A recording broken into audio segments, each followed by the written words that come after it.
சவ் carrot potato போட்டு தேங்காய் பால் கூட்டு பார்க்கலாம்.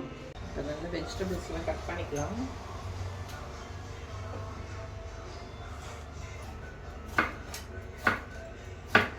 காய் நல்லா எலசாக இருந்தால் தோலோடையே கட் பண்ணிக்கோங்க. காய் நல்லா முத்தி முள்ளாக இருக்கும்ல இந்த சவுச்சவில், அந்த மாதிரி இருந்தால் மட்டும் தோலை கட் பண்ணு. இது நல்ல எலசாக தான் இருக்குன்னு அப்படியே கட் பண்ணி.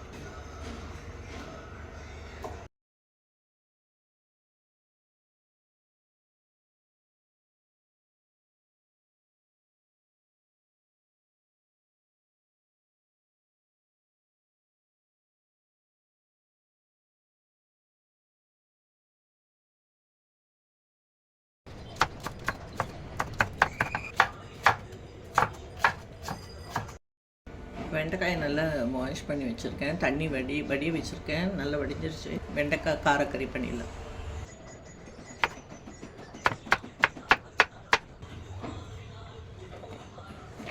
நான் இண்டக்ஷனில் இந்த பேன் வச்சுருக்கேன். இதில் வந்து 1 ஸ்பூன் அளவுக்கு கொஞ்சம் கடுகு, கொஞ்சம் துவரம் பருப்பு, கொஞ்சம் உளுத்தம் பருப்பு, கடுகு நல்லா பொரிஞ்சிருக்கு. 2 காஞ்ச மிளகாயை கிள்ளி போட்டுருக்கேன். இப்போ இதில் ஒரு 50 கிராம் அளவுக்கு பைத்தம்பருப்பு போட்டிருக்கேன். இதெல்லாம் 2 டம்ளர் தண்ணி சேர்க்குறேன்.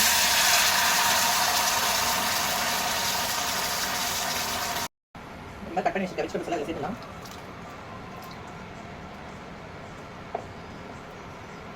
நல்லா மிக்ஸ் பண்ணி விட்டுலாம்.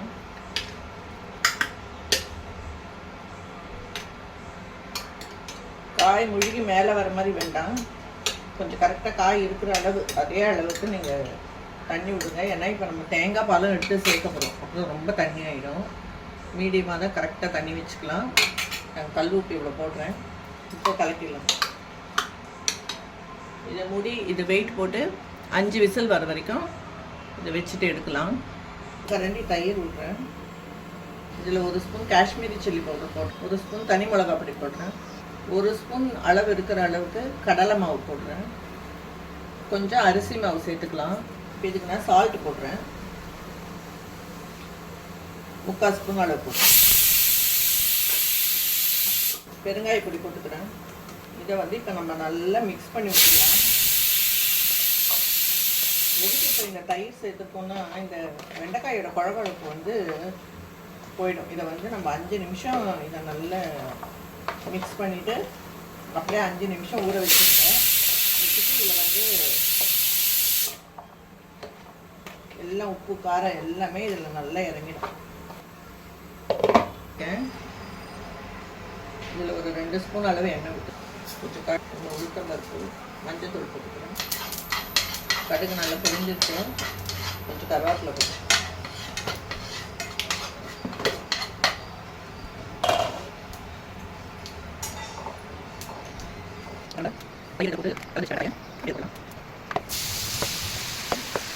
இது உடனே போட்டு ரொம்ப கலரிட்டே இருக்க வேண்டாம். இது இப்படியே இருக்கட்டும்.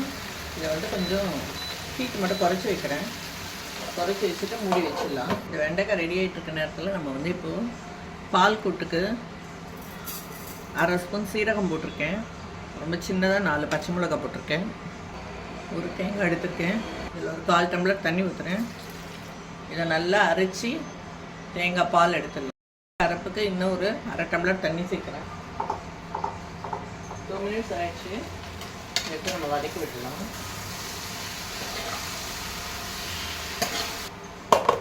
இப்போ இந்த தேங்காய் பால் கூட்டுக்கு அரைச்சோம் இல்லையா, இந்த தேங்காய் பால் நம்ம வடிகட்டி எடுத்துக்கலாம்.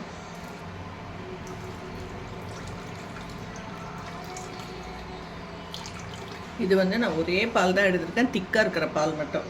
இப்போ இதை வந்து இன்னும் 2-3 பால் நம்ம இது எடுக்கலாம் இல்லையா, அதனால நான் இதை அப்படியே சேவ் பண்ணி வச்சுக்கிறேன். ஈவினிங் வந்து நம்ம இடியாப்பம் ஏதாவது பண்ணோன்னா இந்த தேங்காய் பாலை எடுத்து நம்ம யூஸ் பண்ணிக்கலாம், வேஸ்ட் பண்ணுவோம். இந்த இண்டக்ஷனில் சமைக்கிறப்ப மட்டும் இந்த சென்டர் போர்ஷன் வந்து இந்த மாதிரி கேப்பாக வச்சுக்கோங்க. ஏன்னா இது சென்டரில் மட்டும் ரொம்ப ஹீட்டாகி அடி பிடிக்க ஆரம்பிக்கும். இப்போ நீங்கள் இந்த பொரியலுக்கு எண்ணெய் வேணும். ஸோ எண்ணெய் அந்த சென்டரில் விட்டு வச்சுருங்க. அது கொஞ்சம் கொஞ்சமாக ஸ்ப்ரெட் ஆகி அதுவே ஈவனாக இது பண்ணிக்கும், ஸ்ப்ரெட் ஆகிக்கும். இன்னும் ஒரு 2 மினிட்ஸ் மூடி வைக்கலாம். கரெக்டாக 2 மினிட்ஸ் வச்சு பாருங்கள். நம்ம போட்ட எண்ணெய் எல்லாம் நல்லா அப்படியே ஸ்ப்ரெட் ஆகிருக்கும். பாருங்கள் எவ்வளோ சூப்பராக வெண்டைக்காய் பொரியல் ரெடி. ஒரு பிசுக்கு கூட இல்லை பாருங்கள். நல்ல பருப்புலாம் நல்லா வெந்து கரெக்டாக வந்துருக்கு பாருங்கள். தண்ணி கொஞ்சம் கூட எக்ஸ்ட்ரா இல்லை. நல்லா கலந்து விட்டுக்கலாம். உங்களுக்கு வேணும்னா நல்லா மசிச்சுக்கோங்க. ஆனால் காய் அப்படியே நம்ம கடிச்சு சாப்பிட்ற மாதிரி இருந்தால் தான் நல்லாயிருக்கும். ஸோ நல்லா லைட்டாக பருப்பு எதுவும் கலக்கிற மாதிரி மசிச்சு விட்டுக்கலாம். அவ்வளோதான். இதில் வந்து இப்போ நம்ம தேங்காய் பால் ஊற்றிடலாம்.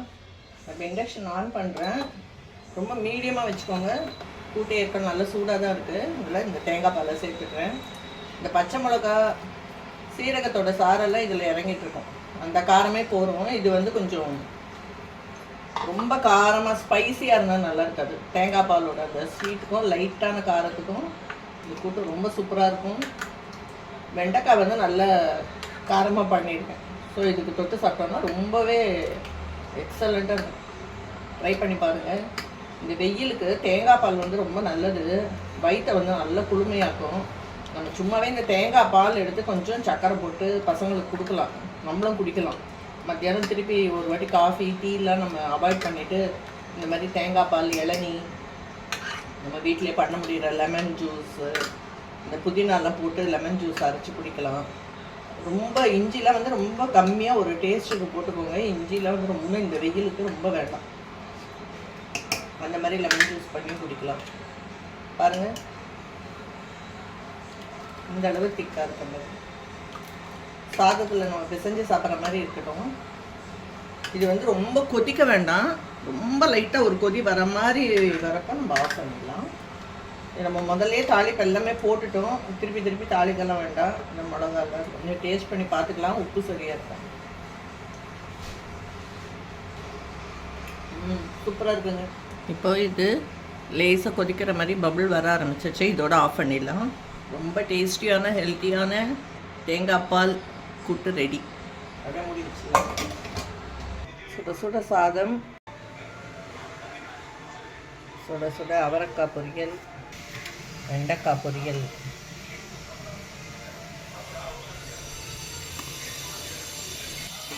தேங்காய் பால் கூட்டு.